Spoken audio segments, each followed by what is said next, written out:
My name is Megan. I'm 45 years old, an illustrator living in suburban Portland. My little house has a rose garden out front where I often sit for hours, sketching children's books and sipping herbal tea. That peaceful life shattered one Tuesday afternoon, the very day I expected my husband to return from his long business trip, but he didn't come back alone. The moment I opened the door, Logan, my husband of 17 years, walked in with a blank expression. He placed a thick envelope on the table. Before I could ask a single question, he said in a cold tone, "These are the divorce papers. I want you to sign them. Oh, and starting next month, make sure you send me $9,000 every month. You don't do anything anyway." I stood frozen, staring at him like a complete stranger. But it wasn't the divorce papers that stunned me. It was the woman standing behind him, Ava, my best friend from high school, my maid of honor, the person I had trusted with every joy and sorrow in my life. Now she stood there, clinging to Logan's arm with a smug smile, as if everything I once had now belonged to her. I took a deep breath. 100 questions swirled in my head, but only one sentence left my lips. A divorce? Fine. They both seemed taken aback by my calm reaction. Logan raised his eyebrows, as if he couldn't believe I'd respond so simply. But I knew that silence was just to shield the fragile one, because at that very moment, something had begun to stir inside me. A plan. I didn't ask why. I didn't need to. It was all painfully obvious. I just looked at Logan, quietly picked up the file, and walked into my studio. As the door clicked shut, I heard Ava whisper to him, "Told you, she's not going to make a scene. Someone that weak, what's there to be afraid of?" I sat down and placed the divorce papers in front of me. My fingers trembled, but not from heartbreak, from fury. Fury at myself, for not seeing it sooner, for letting two betrayers step into my home and my life, wearing the smug look of winners. Logan used to say I was lucky to have him, that he was the one putting up with me while I just drew pictures and wrote unprofitable kids' books. I believed him, so much so that I didn't notice how I was slowly suffocating in a one-sided marriage, one where love and respect only flowed in one direction, but not anymore. I stood, walked to the mirror, and looked myself in the eyes. Tears, just Megan, the woman who had once been soft, now turning steel cold. That night, I emailed my attorney, the same one who handled my illustration copyrights, and asked him to review every asset under my name. I also reopened a secondary bank account where I'd quietly deposited royalties from my published work. The amount in it would leave Logan speechless if he ever found out. I'd been underestimated, and that was now my greatest weapon, because they never saw this coming. I met Ava when I was 17, back in high school in Seattle. Her wavy blonde hair always looked like she had just walked out of the wind, and her sweet smile had a way of disarming people. We shared a desk in U.S. history class. I still remember the first time she whispered to me, "You know, the boys here are boring. I prefer ones who are already taken." I laughed, thinking it was a joke.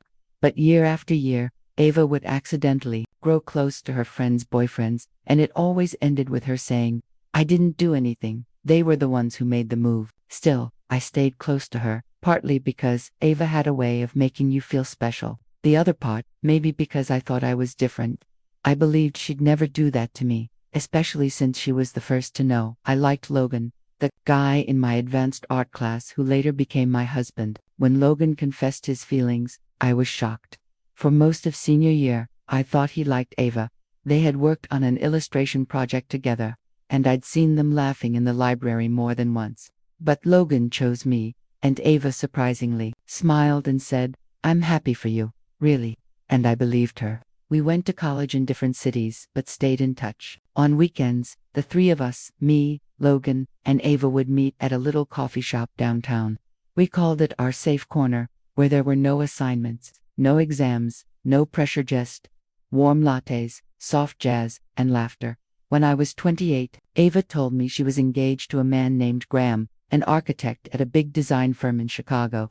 The first time I met him, I thought, finally, Ava's in love, for real. Graham was calm and thoughtful, the opposite of the flashy guys she used to date. He listened when she talked, never interrupted, always refilled her glass like it was second nature. I saw real affection in his eyes, and for once, I truly hoped her relationship would last. They married a year later, in a lavender greenhouse she had always dreamed of. Logan and I were both there. I even designed their wedding invitations. Ava hugged me tight and said, if I could trust anyone for life, it'd be you and Graham. But what Ava never realized was that trust doesn't mix well with betrayal. 3 years into her marriage, Ava began calling me more often. At first it was about work, then complaints about Graham, that he was too quiet, that he had lost his spark, that he didn't understand her anymore. I told her to talk to him, to listen, to try. But now I wonder, did Ava ever really want to fix it? Because soon after, Logan began acting strangely, leaving the house without explanations, chuckling at texts, and hiding his screen when I walked in. And one morning, I saw him texting just as the message flashed on his phone. I miss you too. I suspected something then, but I didn't have the courage to ask. I was afraid the answer would be exactly what I feared. Until that day when Logan brought Ava into our house, dropped the divorce papers on the table, and stared at me with shameless eyes, and I finally saw it. It had all started long ago. I'd just been the only one too blind to see. 6 years ago, I was there when Ava walked into the hospital, glowing, cradling her 3-month bump. She told me before she even told Graham, her voice trembling with excitement, Megan, I'm pregnant. Finally, I have something that makes everything mine. I didn't fully understand what she meant at the time. Back then, it was Logan who offered to take her to checkups, claiming Graham was always away for work. I remember being surprised, but I smiled and agreed. After all, we were old friends. Everything would be fine, if it had just stayed helpful. But day by day, Logan grew obsessively attentive to Ava. He bought her vitamins, took her to ultrasounds, even kept track of her diet. I only found out when I accidentally opened his notebook and saw this written on the first page. Week 16, seafood. I asked, what are you doing? He shrugged and replied without blinking, just helping a friend. Can't you see how absent Graham is? Ava needs someone around. I stayed silent, but inside, something shifted, undeniably. Logan's help gradually turned into nights away, with excuses like Ava's having cramps. He even took time off work just to attend her prenatal classes. I reminded him that Graham should be the one going with her, that it would be better for their marriage. But Logan snapped, something he rarely did. You're so selfish, Megan, he barked. Ava has no one. All you do is sit in your studio drawing. You have no idea what it's like to be alone during pregnancy. I bit my lip and said nothing. Not because he was right, but because, if I said another word, I would break. When Ava gave birth, it was Logan waiting outside the delivery room, not Graham. I found out from a nurse who looked at me curiously and asked, You're Mr. Logan's wife? Oh, he's been so attentive to Miss Ava. I nodded, then quickly turned away to hide the wave of shock rising in my chest. After the baby, a little girl named Elise, was born. Things only got worse. Logan was barely home anymore. He spent so much time at Ava's that neighbors started mistaking him for Elise's biological father. At first, I tried to stay composed, but the third time Elise called Logan Daddy in front of me, at a small gathering Ava hosted, it felt like someone had slapped me in the face. I quietly poured myself a glass of orange juice, avoiding eye contact, and stepped out onto the balcony. But Logan followed. Are you imagining things again? He asked, voice half accusing, half sarcastic. I turned to him. For the first time in months, I looked him in the eye. What are you doing, Logan? You treat Elise like your own. You're always at Ava's like she's the only one who matters. What about me? What am I to you? He laughed lightly, like I had said something absurd. Megan, you just don't get it. Ava needs me. Graham's not sensitive enough to care for her. I'm just doing what's right.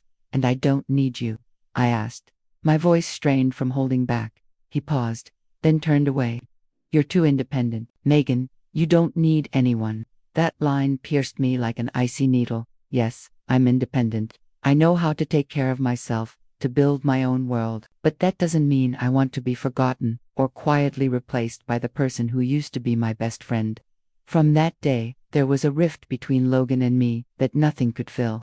He still moved between our home and Ava's, still used helping Ava as an excuse, but we both knew what was between them wasn't friendship anymore. That afternoon, as I was painting in the little studio behind my house, the doorbell rang steady and firm, like the person outside knew exactly why they were there. I opened the door and met Graham's deep, tired eyes. He looked more worn than the last time I'd seen him, dark circles under his eyes, despite his neat appearance. In his hands was a thick file bound in a brown leather folder. No small talk. Graham got straight to the point. I think it's time we talk. I invited him in and made a hot cup of coffee. Once we were seated, he placed the file on the table and slid it toward me. I hired a private investigator 3 months ago, he said slowly. At first, I just thought Ava was hiding something from me. I didn't expect it to be Logan. I didn't open the folder right away.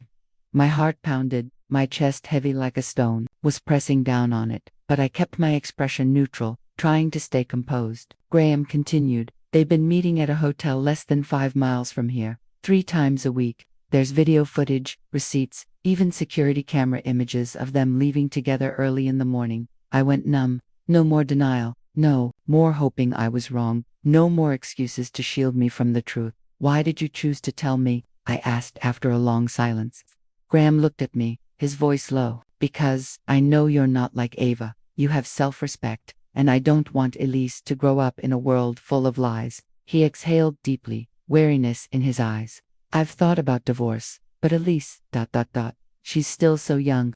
I don't want to hurt her. I nodded. I understood, just like I'd stayed quiet while Logan disappeared night after night, afraid that breaking everything would be too much for Elise, the child I didn't give birth to but loved like my own. I'm not planning to forgive, I said, voice steely, but I'm not going to blow this up either, not now. Graham nodded. Then we wait. Wait until Elise is old enough to understand. Wait until our words won't wound her innocent heart. But in the meantime, we wouldn't stay idle. I started gathering evidence. Every email, text, Logan's schedule, even his suspicious credit card charges.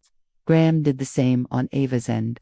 We shared everything quietly, like allies in a silent war. Ava and Logan had no idea. They kept playing the role of good people in front of others, still hugging Elise and smiling like life was a soft rom-com without consequences. But I knew the day would come, and when it did, I'd be the one holding the cards. I was no longer the naive woman who believed in a 15-year friendship, no longer the wife who sat by the window waiting for her husband to come home, pretending not to see the lipstick stains on his collar. I was Megan, the woman reclaiming everything. She lost, one step at a time.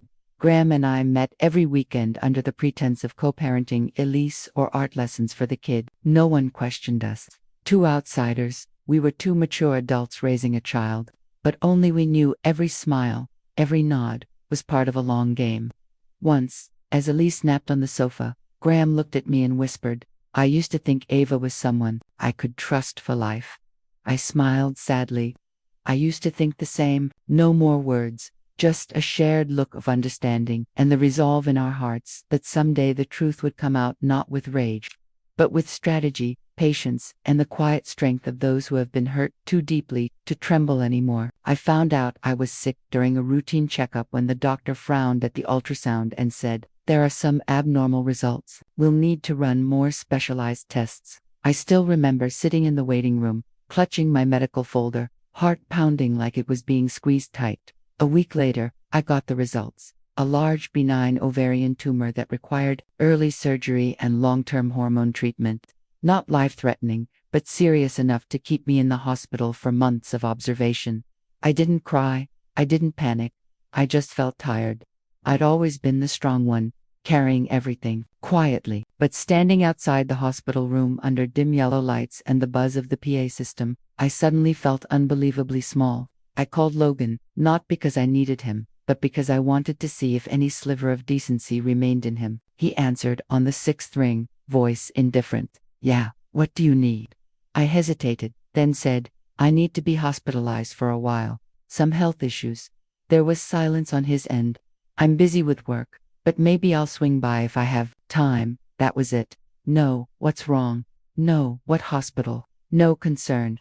I heard Ava's laugh somewhere behind him, and I hung up. 3 days later, I lay in a hospital bed, 4 in my arm, still working on a draft of my next children's book. I didn't stop, not for money, but because it was the one thing that still made me feel like I mattered. Elise, the child I once cradled, taught to draw, and sang to sleep, was becoming more distant. After her 15th birthday, she stopped visiting often. When I texted, I'd get short replies, busy with school, or worse, no reply at all. I knew what Ava was doing. I knew she was slowly creating a wall between me and Elise, maybe with vague words, maybe with twisted stories. She had always been good at manipulating feelings, especially those of a child. Graham still visited me weekly, bringing fresh flowers or pastries I liked. He never said much, just sat by me and talked about work, Elise, or sometimes our shared past. I don't know when it happened, but his presence became part of my healing. Quiet, steady, kind, in a world that had grown so cold. One day, Logan showed up unexpectedly.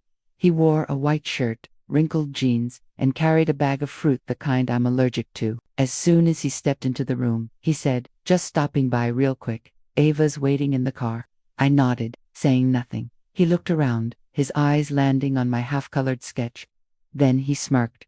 "You're still doing this stuff. With your condition, maybe it's time to take a break." I didn't answer, just turned the page and kept coloring. After a few minutes of silence, he muttered, "Heard you landed a big deal." I looked up and met his gaze, curious but not out of concern. It was the look of someone calculating. "Yeah, a studio wants to adapt Luna and the Hill of Light into an animated series. Contract was signed last week." Logan paused, then scoffed. "Wow, you're really something. So asterisk. Good, you don't need anyone." I simply smiled. That's right, I don't need anyone. Especially not someone who was never truly there for me.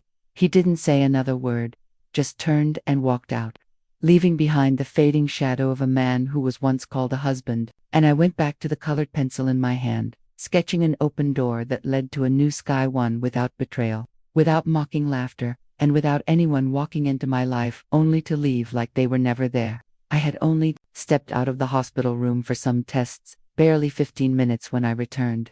My phone screen showed 18 missed calls, all from Logan. Half curious, half exhausted, I hit call back. After just one ring, he answered, screaming, "Megan, what the hell are you doing?" I frowned. "What are you talking about? Why is there a foreclosure sign in front of the house? Why are Ava and I being told we have 3 days to vacate? The house is ours." I paused for a second, then gave a quiet laugh. "No, Logan, that house is mine. It's been in my name since before we got married. I paid the down payment. I paid the mortgage. I paid the property taxes every year. You didn't contribute a single cent." "I'm your husband," he shouted. "The least you could have done was talk to me first." I calmly sat back on the hospital bed, gently shifting the 4-line out of the way. "We're already separated. The divorce is in process. And you know what? From the moment you walked Ava into my home like it was nothing, I stopped considering you a voice that mattered in my life." I heard something crash in the background, then Ava's sharp voice. "She can't do this. We're a family." I put him on speaker. A family built without honesty is just a fantasy. "Ava, I'm just bringing the two of you back to reality." "Fine," Logan said, voice lowering, trying to stay composed. "But you still owe me at least $9,000. You promised to support me." I scoffed. "I never promised that. And if you still have a copy of our prenup, maybe take another look at Clause 12. Any property acquired before the marriage is not subject to division or post-divorce support." He went silent for a moment, then his tone shifted, pleading, "Megan, we were a real family once. I messed up, but now that you're so successful, do you really have to be this cruel?" I tilted my head back, staring up at the stark white hospital ceiling, not because I was emotional, but because I'd heard that kind of sugar-coated blame avoidance far too many times before. "Logan, I'm not being cruel. I'm just done being vulnerable, and I have nothing more to say. My attorney will contact you from now on." Then I ended the call. The next day, Ava sent me a long message, filled with a mix of guilt, regret, and passive-aggressive blame, ending with, "You were my best friend. I never thought you'd take things this far." I didn't reply, but one question echoed in my head. Who really pushed things this far in the first place? My lawyer, Helen Rower, a sharp-tongued woman in her 60s, swiftly sent a formal notice to Logan and Ava. She attached every financial record, bank statements, tax documents, and the title deed showing my sole ownership of the property. I didn't want anything more from them. I just wanted them to understand I was no longer the woman who stood in the kitchen pouring tea for Ava, or asking Logan about his meeting schedule. I was now the one who decided who could enter my space and who no longer could. A few days later, Graham visited me in the hospital with a bag of walnut scones, my favorite. He sat beside me, showing me pictures of Elise at her school science project. Then, setting his phone down, He tilted his head and asked gently, "Are you okay?" I nodded, with a soft smile. "I just closed a door, but I don't feel empty. I feel relieved." Graham looked at me for a long moment, then he nodded, resting his hand lightly over mine. "I think it's time you build a new door, but this time, one just for you." One March afternoon, after nearly 2 months of intensive treatment, my doctor cleared me to go home for a few days before starting the next phase of therapy. Graham picked me up from the hospital and brought me back to the small apartment I'd rented before treatment, a quiet space with windows facing a backyard orange grove. Less than 3 days later, I received a surprise call from Mrs. Marjorie, Logan's mother. Her voice trembled. "Megan, could you come to the house? Things are spiraling out of control." I hesitated for a few seconds. I'd cut ties with Logan and Ava, but Marjorie and her husband Henry had always been kind to me. They were among the few who never turned their backs when I was at my lowest. I nodded and texted Graham, "I need to step out. Something's happening at Logan's house." When I arrived, the once peaceful home was in chaos. Logan and Ava stood in the middle of the living room, locked in a heated argument. Elise sat quietly in the corner, phone in hand, eyes red and swollen. Marjorie saw me and walked over, gripping my hand. "Thank you for coming," she whispered.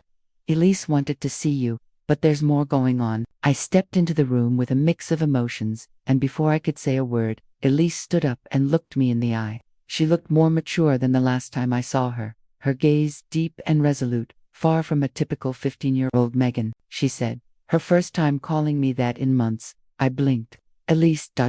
She took a deep breath, then turned to Ava. "I want to clear the air today. I've stayed quiet long enough." Ava frowned and moved toward her.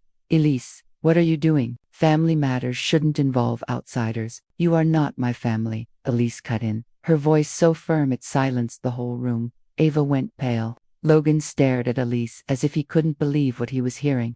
Elise continued, her words slow and deliberate, like she'd rehearsed them. "For a long time, the person I see as my mom is the one who stayed up all night when I had a fever, the one who held my hand as I learned to draw, the one who taught me right from wrong and how to love without conditions." She turned to me, tears rolling down her cheeks but her voice steady. "That person is Mom Megan, no one else."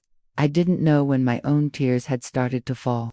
The emotion wasn't triumph. It was a heart that had been torn apart by doubt finally finding healing in a simple truth. "Ava," pale and trembling, whispered Elise, "I gave birth to you." "But you didn't raise me," Elise replied, her voice now breaking. "And you never treated me like a child. You treated me like something to prove a point." Henry stood up, gently, patted Elise's shoulder, and looked at Logan. "Do you even realize what you've lost?" "Not Megan. Trust. Your daughter just taught you a lesson you'll never learn yourself." The room went so quiet you could hear the ticking of the wall clock. I took a deep breath and spoke softly. "Elise, I've known you were Logan's biological daughter for many years." Everyone turned to me, stunned. I overheard a conversation between Ava and her OB back then. I confirmed it. But I chose to stay silent, not because I was weak, but because I knew Elise didn't need a truth. She needed a safe place to grow up. I looked straight at Logan, no longer angry, just disappointed. "You've taken a lot from me, but you can't take the love I have for her." Elise walked over and wrapped her arms around me. "I'm sorry for trusting the wrong people for a while, but I won't let you leave me again." And in that moment, I knew no matter what life had taken from me, I still had something priceless. A child who chose to love me, not because of blood, but because of trust. And that meant more than any title ever could. The gathering at Logan's parents' house seemed to be over after Elise's declaration. But just as I was about to leave with her, a voice from the doorway froze the entire room. "Sorry, I'm late. I figured I should show up to complete the cast." Everyone turned. Graham stepped in, calm, composed, but with eyes sharp as steel. He looked directly at Ava, the woman who had once been his wife, and spoke slowly. "Ava, you never officially signed the divorce papers. Looks like you forgot about that." Ava stiffened. "What? The paperwork you sent 8 months ago was just a draft, no lawyer signature, no notarization, and never submitted to the court." He paused, a slight smirk on his face. "So legally, you're still my wife?" Logan burst out laughing, a harsh, mocking sound. "Oh, come on, Graham. A man your age, still clinging to his ex. Wake up, I'm the one she chose." Graham didn't flinch. He pulled out his phone, typed a few lines, and held the screen up for everyone to see. I'm not clinging to anyone, but I do think it's important to clarify where everyone stands, especially since this woman, he glanced at Ava, has been selling off our wedding gifts to scrape together funds for investments with her new boyfriend. Ava's face turned pale. Logan looked around nervously. All right, that's enough. This little drama isn't fooling anyone. You two think some righteous monologue is going to take me down. I know Megan's not rich. She's just a lucky illustrator. No way she has the power to flip the script. I smiled, a soft but steady smile. Actually, Logan luck is only about 5% of my success. The rest comes from hard work and the silence of the years you never noticed. I pulled my tablet from my bag, opened my banking app, and turned the screen toward the room. A series of regular deposits from 3 of the country's top publishing houses filled the screen. Current balance $376,000, and that was just my primary account. My voice was calm and even. I currently have 3 active publishing contracts, an animated adaptation launching this fall, and 4 children's book series that stayed on the bestseller list for the past 12 months. Last year's income, close to $500,000. Logan was stunned. Ava took a step back, her lips moving but no words coming out. I continued, while the 2 of you were busy betraying me and laughing behind my back, I was building an entire world of my own, a world that doesn't run on pity and certainly doesn't need people like you in it. The room went so silent you could hear the ticking of the wall clock. Then Ava finally spoke, her voice strangely soft. Megan, I know there were a lot of misunderstandings before, but if you want, maybe we could start over. I looked her straight in the eye, no anger, no contempt, just the look of someone who had let go. Ava, the only thing I ever wanted from you was honesty, and you couldn't give me that. A friendship that's been sold out can't just be put back on like an old sweater. There's nothing left for us to restart. Logan still stood there, eyes wide, like he couldn't comprehend what had just happened. He opened his mouth to speak, but I turned away, taking Elise's hand. I don't need apologies. I just need everyone to understand. From now on, I'll live a life with no room for liars. Then I walked out of that house, with confidence in my eyes, a child who chose me as family, and 2 people behind me who once thought I'd always be the loser. They were wrong, and this time, I didn't need to say another word to prove it. A few weeks after that fateful gathering, word spread like wildfire through the small town. Logan was officially fired by his father, Mr. Henry, from his position overseeing a real estate development project. No one trusted him after the scandal broke. Mr. Henry, who had quietly covered for his son many times before, was firmer than ever this time. From now on, you'll have to earn your living, he said in front of me at a family meeting. And if you want to earn back any trust, start from the bottom. Days later, Logan was sent to the western Oregon coast to do manual labor on a deep-sea fishing vessel, where wake-up calls came at 4 a.m. and sleep meant swaying on iron bunks. He called me once. I didn't answer. As for Ava, after losing all credibility and failed investments, she was forced to move into a rundown motel on the south side of the city. Her days were now filled with waiting tables at a diner, running delivery shifts in the evenings, and working warehouse weekends. Once someone who lived to paint her life in glamour, Ava had become a woman shrinking into the shadows. She lost custody of Elise not long after that meeting. The court ruled swiftly. After receiving the documents from Graham's attorney, along with Elise's own testimony, Graham was granted full legal guardianship. Ava was stripped of visitation rights, unless expressly approved by the guardian. I saw Elise again on a May afternoon at the city's central library. She was reading a French translation of one of the children's books I illustrated, just released by a European publisher. Why are you learning French? I asked, placing a hand on her shoulder. Elise looked up, beaming. I want to translate your books one day, Mom. I want kids everywhere to read your stories, even if I'm living on the other side of the world. My heart swelled. I used to dream of a quiet world of my own, just painting, just peace. But Elise made me realize that what I create can go beyond that world and reach the hearts of so many more. My health was improving too. The treatment rounds were becoming less frequent, and the doctor said if my numbers stayed stable for a few more months, I could be fully discharged with just periodic checkups. I returned to my brushes, to the vibrant world of watercolors and imagination, where pain didn't exist, or if it did, it could be healed through hopeful stories. One evening, as I sat in my studio, Graham walked in, still composed, but this time holding a bouquet of lavender. "I've been thinking," he said plainly. "If life gives you a second chance, I don't want to waste mine. Megan, would you want to start again, but this time with someone who respects you and stays?" I froze for a moment. We had fought through so much pain together. He knew every imperfect part of me, and I knew his kindness wasn't fleeting. It had been tested by time and heartbreak. I didn't answer right away. I walked over, placed the flowers in a vase, then turned to him. "Would you wait for me?" He nodded. "As long as it takes." And I believed him, not because of sweet words, but because in a world that had knocked me down so many times, Graham was the only one who never tried to change me. He simply stayed. Megan's story proves that sometimes the biggest losses lead to the doors of freedom and rebirth. Betrayed by her husband and best friend, she didn't collapse. She rebuilt quietly and fiercely.